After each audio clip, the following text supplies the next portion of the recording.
আসসালামু আলাইকুম। আজ ২১ নভেম্বর ২০২৫ শুক্রবার। শুরু করছি চেঞ্জ টিভি প্রতিদিনের গল্প অনুষ্ঠান।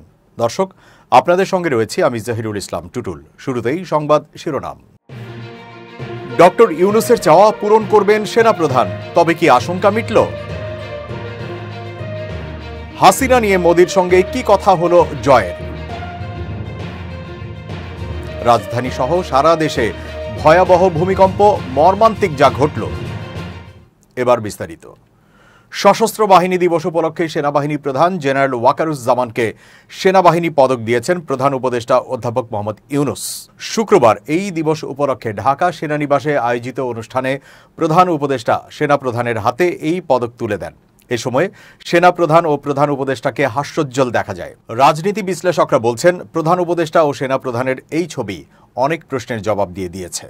গুঞ্জন রটেছিল যে জেনারেল ওয়াকার প্রধান উপদেষ্টা ডক্টর ইউনূসকে সহযোগিতা করছেন না, কিংবা প্রধান উপদেষ্টা সেনাবাহিনীর পদোন্নতির ফাইল আটকে রেখেছেন।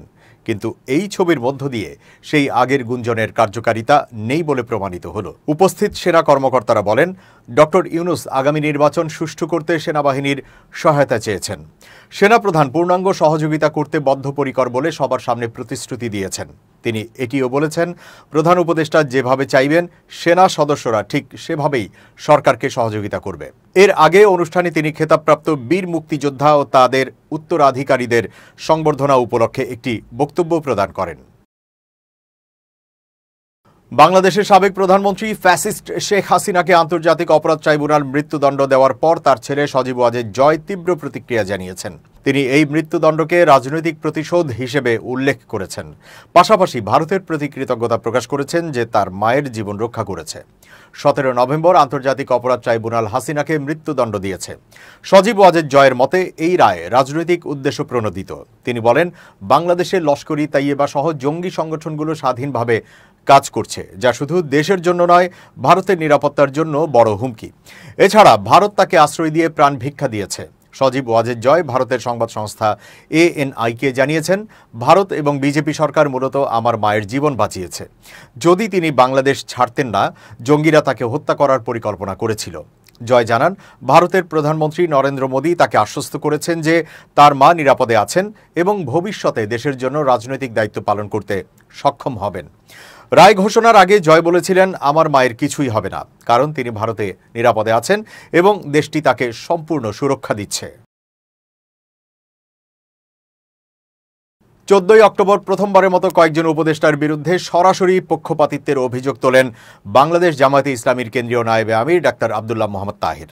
এরপর ১৪ নভেম্বর ৮ দলের সংবাদ সম্মেলনে সুনির্দিষ্ট ৩ উপদেষ্টাকে নিরপেক্ষ ভূমিকা পালনে হুঁশিয়ারি দেওয়া হয়।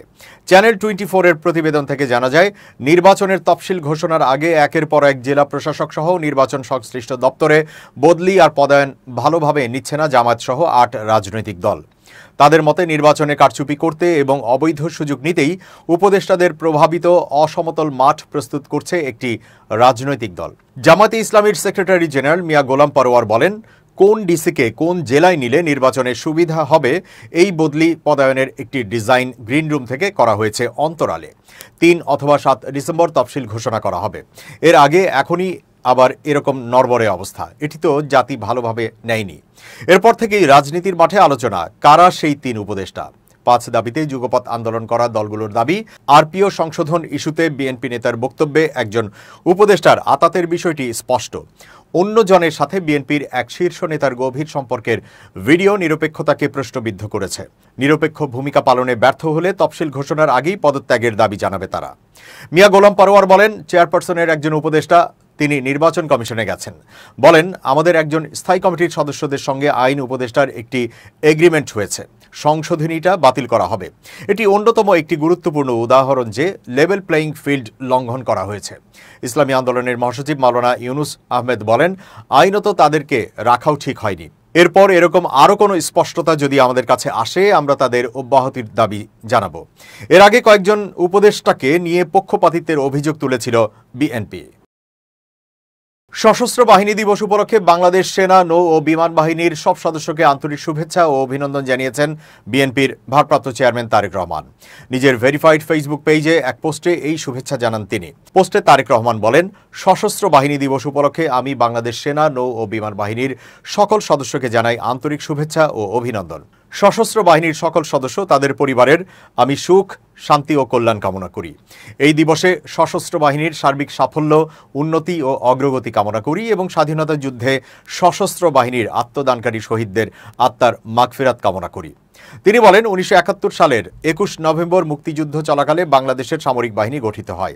এ কারণে মুক্তিযুদ্ধের অগ্রযাত্রা ও বিজয়ের স্মারক হিসেবে প্রতি বছর 21 নভেম্বর দিনটি সশস্ত্র বাহিনী দিবস হিসেবে পালিত হয়ে আসছে। নির্ভীক সাহসিকতা, শৌর্য, সংকল্পবদ্ধ শৃঙ্খলা দিয়ে তৈরি জাতির এক গর্বিত প্রতিষ্ঠান সশস্ত্র বাহিনী।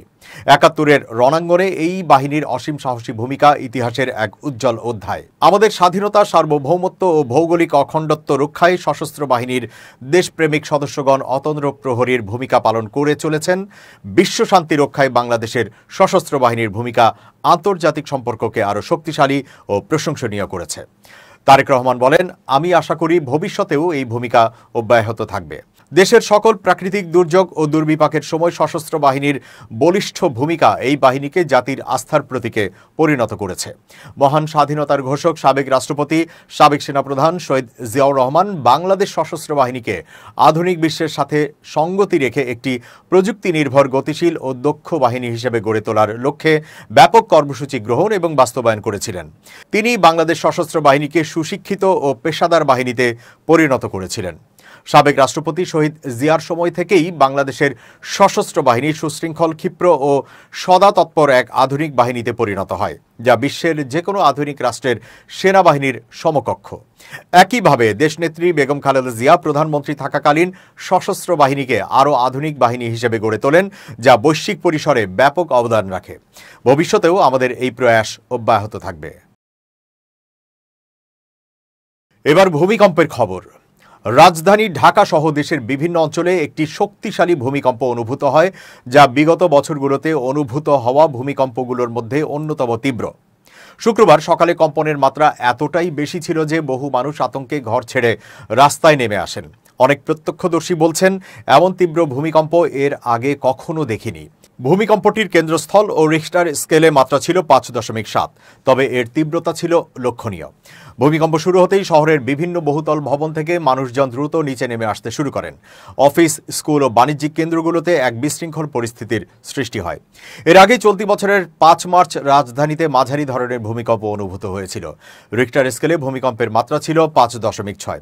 তারও আগে 28 মে বাংলাদেশ সময় দিবাগত রাত 2টা 24 ভারতের মণিপুর রাজ্যের মইরাং শহরের কাছাকাছি আরেকটি ভূমিকম্প আঘাত হানে। সে সময়ও ভূমিকম্পে দেশের উত্তর পূর্বাঞ্চল সহ রাজধানী ঢাকা এবং পার্শ্ববর্তী কয়েকটি জেলায় হালকা কম্পন অনুভূত হয়েছিল।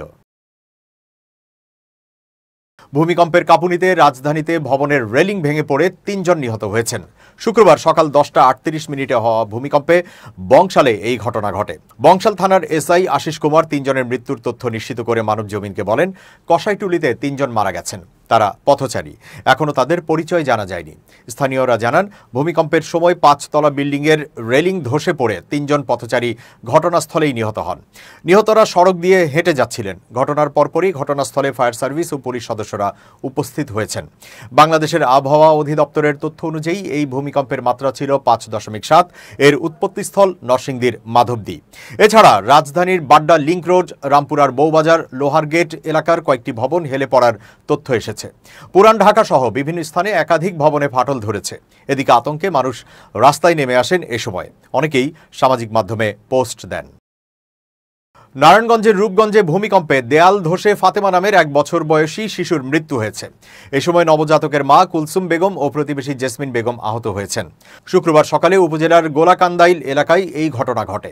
নিহত ফাতেমা গোলাকান্দাইল ইউনিয়নের ইসলামবাগ 5 নম্বর ক্যানেল এলাকার আব্দুল হকের মেয়ে।